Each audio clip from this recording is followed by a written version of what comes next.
Hello student, Ram रतन study YouTube channel में आपका स्वागत है। आज हम डाइस यानी पासा के सवालों को हम बहुत जल्दी स्पीड के साथ सॉल्व करेंगे और यहाँ पर हम पहले क्वेश्चनों के हम कॉन्सेप्ट समझेंगे। आपके कॉन्सेप्ट जब अच्छे हो गए, क्लियर समझ में आ जाएंगे, तो हम सवालों को बहुत जल्दी और बहुत फास्ट सॉल्व करेंगे। तो यहाँ पर आपको कई तरह से क्वेश्चन पूछे जा सकते हैं कि जैसे जब मानक पासा दिया गया हो या एक पासा हो, या जब साधारण पासा दिया गया हो, जब दो पासे दिए गए हों और दोनों पासों में कोई अंक कॉमन ना हो, या जब दो पासे में एक अंक कॉमन हो, या दो पासों में दो अंक कॉमन हो, या दो से अधिक पासे दिए गए हों, या एक पासे के 10, 20 चाहे जितने रूप दिए गए हों। तो उन सवालों को हम कितने जल्दी और फास्ट सॉल्व करेंगे। तो पहले हम आपको कॉन्सेप्ट समझा दे रहे हैं कि इनको कैसे करेंगे, फिर डायरेक्ट हम क्वेश्चनों पे हम चलेंगे।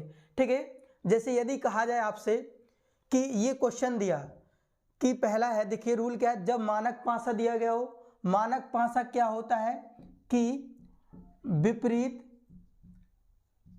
सतहों का योग क्या होता है, विपरीत सतहों का योग 7 होता है। हम पहले वीडियो में बहुत डिटेल से बता चुके हैं कि मानक पासा क्या होता है, साधारण पासा क्या होता है और खुला पासा क्या होता है। आज हम सवालों को सॉल्व करेंगे और सवालों को सॉल्व करने से पहले हम क्वेश्चनों के कॉन्सेप्ट समझेंगे उसके बाद। ठीक है, तो यहाँ पर अगर आपसे पूछ लिया जाए 2 अंक का विपरीत क्या होगा, 3 अंक का विपरीत क्या होगा और 6 अंक का विपरीत क्या होगा, जब आपका एक पासा दिया गया है। यदि प्रश्न में एक पासा दिया गया है तो सबसे पहले हम ये देखेंगे कि ये मानक पासा है कि साधारण पासा है। तो अगर 2, 3, 6 यहाँ पर किसी भी निकटवर्ती सतह का योग 7 नहीं हो रहा। ठीक है, साधारण पासा क्या होता है कि निकटवर्ती सतहों का योग 7 होता है। मानक पासा में क्या होता है, विपरीत सतहों का योग 7 होता है और साधारण पासा में निकटवर्ती सतहों का योग क्या होता है, 7 होता है। तो ये वाला क्वेश्चन देखिए, 6, 2, 3 ये निकटवर्ती सतह हैं। इन निकटवर्ती सतहों का योग 7 नहीं हो रहा। जब निकटवर्ती सतहों का योग 7 नहीं हो रहा तो ये कैसा पासा है, मानक पासा है। और मानक पासा में विपरीत सतहों का योग कितना होता है, 7 होता है। यदि ऊपर फलक पर 2 है तो नीचे फलक पर कितना होना चाहिए, 5 होना चाहिए। तो 2 का विपरीत 5 और 5 का विपरीत क्या हो जाएगा, 2। अगला देखा जाए ये दाएं वाला, दाएं का अपोजिट क्या होते हैं, यहाँ बाएं। अगर यहाँ पर 3 है तो यहाँ दाएं पर 3 है तो बाएं सतह पर कितना हो जाएगा, 4। तो 3 का अंक 4 और 4 का अंक कितना हो जाएगा, 3 हो जाएगा। अब देखा जाए 6 के विपरीत क्या हो जाएगा, 6 के ये सामने का पीछे होगा तो 6 के विपरीत यहाँ पर कितना हो जाएगा, 1। ठीक है ना, क्योंकि इनके निकटवर्ती सतहों का योग 7 नहीं हो रहा और जब निकटवर्ती सतहों का योग 7 नहीं होता है तो मानक पासा होता है और मानक पासा के विपरीत सतहों का योग कितना होता है, 7 होता है। दूसरा क्वेश्चन देखिए, अगर देखा जाए इनमें निकटवर्ती सतहों का योग कितना हो रहा है, 7 हो रहा है। 5 और 2 7, कोई सा भी 2 निकटवर्ती सतह ले लो। यदि किसी 2 निकटवर्ती सतहों का योग 7 होता है तो वो हमारा साधारण पासा होगा। अगर कहा जाए अंक 1, 2 और 5 के विपरीत कौन से अंक हो गए, इन अंकों के अगर विपरीत कहा जाए, अगर आपसे पूछा जाए 1 अंक के विपरीत क्या होगा इस पासे में, 2 अंक के विपरीत क्या होगा इस पासे में और 3 अंक के विपरीत क्या हो जाएगा, तो 1, 2, 3 अंक के विपरीत वो अंक होंगे जो इस पासे से गायब अंक है। कौन कौन से अंक गायब है, एक तो तीसरा अंक गायब है, एक चौथा अंक गायब है और एक कौन सा, छठवां अंक गायब है। तो एक ऊपर वाले सतह के नीचे, एक के नीचे या तो 3 अंक हो सकता है या 4 अंक हो सकता है या 6 अंक। इन तीनों में से कोई एक अंक होगा, लेकिन एग्जैक्ट कौन सा अंक होगा ये हम नहीं निकाल सकते। लेकिन अगर आपसे पूछा जाए इस पासे में, अगर आपसे पूछा जाए तो 1 का विपरीत क्या होगा, तो ऑप्शन में आपका अगर ऑप्शन में 3 4 5 है और अगर आपसे ऑप्शन में 3 4 6 तो आप ये वाला टिक लगाना। तो 1 और 2 5 के विपरीत 1 भी 3 भी हो सकता है, 4 भी हो सकता है और 6 हो सकता है। अगला आता है जब दो पाँचों में कोई अंक कॉमन ना हो। देखिए ये क्वेश्चन को हम कैसे सॉल्व करें, तो जरा देखिए, जब दो पाँचों में कोई अंक कॉमन ना हो, तो ये पहला पासा है, ये दूसरा पासा। तो देखिए कैसे, अगर हम कहें 1 अंक 2 अंक और 3 अंक, 1 अंक 2 अंक 3 अंक के विपरीत कौन कौन से अंक होंगे, तो पहले पासे में जो अंक होंगे, तो 1 2 3 अंक के विपरीत वो अंक होंगे जो दूसरे पासे में 1 2 3 के विपरीत, 3 के विपरीत अंक किसके पास, दूसरे पासे के हो सकते हैं, चौथा हो, पांचवा और छठवां। तो 1 2 3 के विपरीत कौन कौन से अंक होंगे, तो पहले पासे के अंक के विपरीत दूसरे पासे में जितने अंक वो विपरीत हो सकते हैं। तो 1 के विपरीत 4 हो सकता है या 5 हो सकता है या 6, 2 के विपरीत 4 हो सकता है, 5 हो सकता है या 6, ठीक है। कोई अगर कहा जाए दूसरे पासे के विपरीत, तो 5 सॉरी आपसे पूछा जाए तो यहाँ पर हम लिखेंगे 4 5 और 6।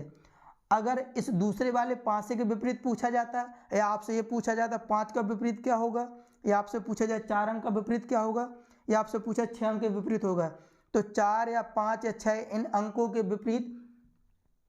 विपरीत अंक पहले पासे के अंक होंगे। इनमें से 1 भी हो सकता है, 2 भी हो सकता है और 3 भी हो सकता है, ठीक है। अगर दोनों पासों में कोई अंक कॉमन ना हो, तो पहले पासे के जो अंक होंगे वो पहले पासे के अंकों के जो विपरीत होंगे वो दूसरे पासे के अंक होंगे, और दूसरे पासों के जो विपरीत अंक पहले पासे के विपरीत अंक, पहले पासे के अंक विपरीत होंगे, ठीक है ना।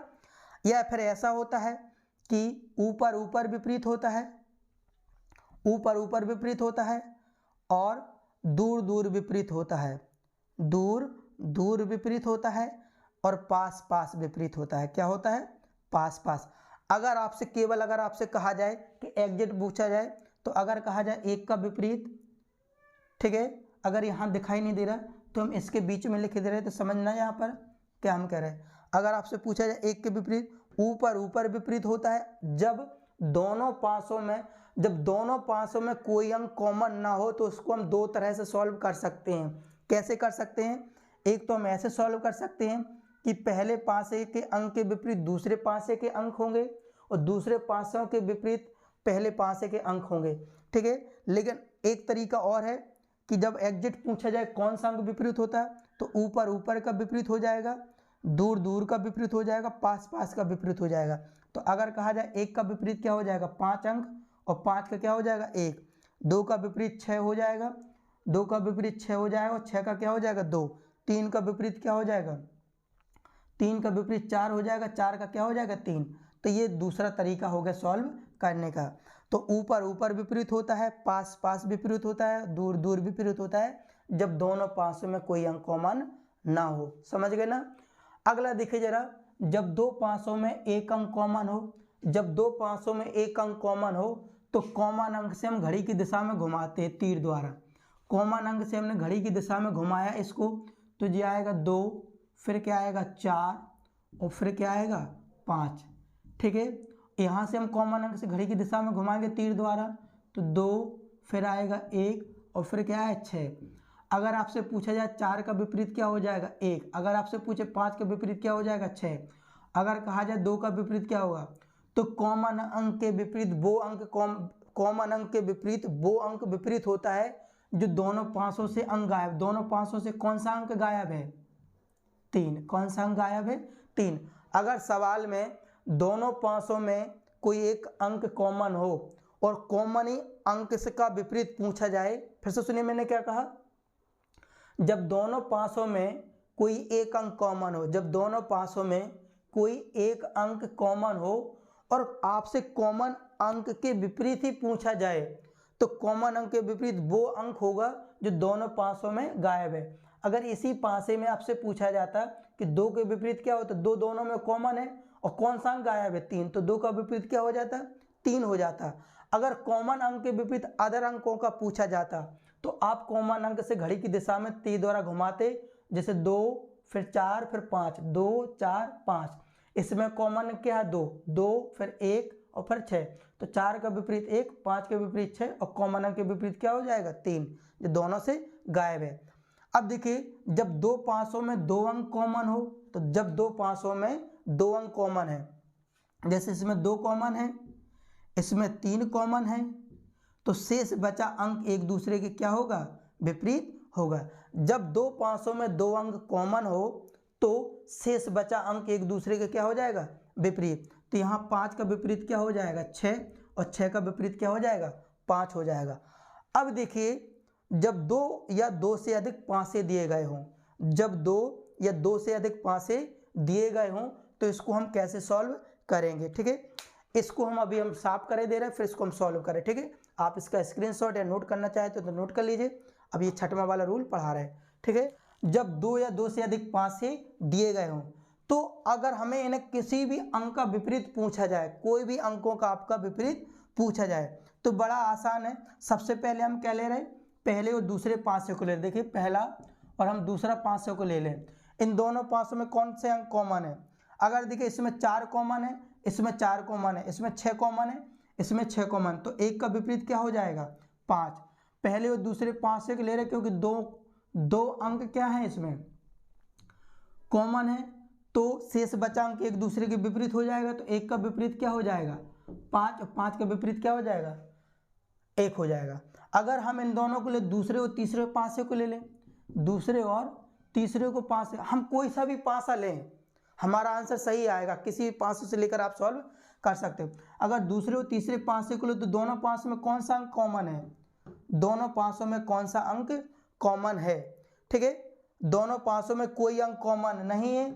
जब कॉमन नहीं है तो यहाँ पर देखिए जरा, हम फिर क्या करेंगे, अगर आपसे पूछा जाए तो हम क्या करेंगे, फिर इसमें इन दोनों पाँचों में कोई अंक कॉमन नहीं है तो फिर हम कौन सा लेंगे, पहला और तीसरा लेंगे, ठीक है। इसमें तो कोई अंक कॉमन नहीं है, कोई अंक कॉमन नहीं है, ठीक है। लेकिन अब हम क्या करेंगे, पहले और किसको लेंगे, हम तीसरे को लेंगे। जब हम पहले और तीसरे को लेंगे पाँच को, पहले और तीसरे में देखो कौन सा अंक कॉमन है, इसमें एक अंक कॉमन है। जब एक अंक कॉमन हो तो हम घड़ी की दिशा में तीर द्वारा घड़ी की दिशा में घुमाते हैं, तो यहाँ से आएगा 1, फिर आएगा 6, 1 6 और फिर कितना आएगा 4। इसमें क्या आएगा 1 2 3, 1 2 और 3। तो यहाँ पर देखिए एक का विपरीत क्या आ गया, यहाँ पर 6 का विपरीत क्या आ गया 2, यहाँ पर 4 का विपरीत क्या आ गया 3 और 1 का विपरीत क्या आ गया, यहाँ पर 1 का विपरीत आ गया आपसे 5। और शुरुआत में आपसे 1 का विपरीत हमने बता ही दिया था। तो जब 2 या 2 से अधिक पाँचे दिए गए, चाहे 10 पाँचे दिए गए हों और चाहे 20 पाँचे दिए गए हों, चाहे 4 दिए गए हों या 3 दिए गए हों, तो आप 2 पाँचे ऐसे लेना। सबसे अच्छा करने का तरीका बता रहे हैं आपको, कोई ज़्यादा दिमाग नहीं लगाना। जैसे यही क्वेश्चन को यदि हम सॉल्व करते तो आप 2 पाँचे ऐसे लो, कोई सा भी 2 जो आपके मन पसंद हो, लेकिन उसमें एक अंक कॉमन होना चाहिए। 2 पाँचे आप ऐसे चेक करना कि जिसमें एक अंक कॉमन हो और कॉमन अंक से हम घड़ी की दिशा में घुमा देंगे तो हमें हर किसी का आंसर निकल आएगा जिसका पूछा जाए। 6 का विपरीत तो 2, 2 का विपरीत 6, 4 का विपरीत 3, 3 का विपरीत 4 और 1 का विपरीत 5 और 5 का विपरीत 1। इन्हीं अंकों में से कोई किसी का एक दूसरे का विपरीत पूछेगा तो हम आसानी से आप बता देंगे, ठीक है। तो ये हमने समझे क्या, सवालों के कॉन्सेप्ट समझे हैं और इस टाइप के क्वेश्चनों को हम आगे सॉल्व करेंगे, ठीक है। तो यदि आपको वीडियो अच्छा लगा हो तो आप चैनल को ज़रूर सब्सक्राइब करें और कमेंट करके ज़रूर बताएं।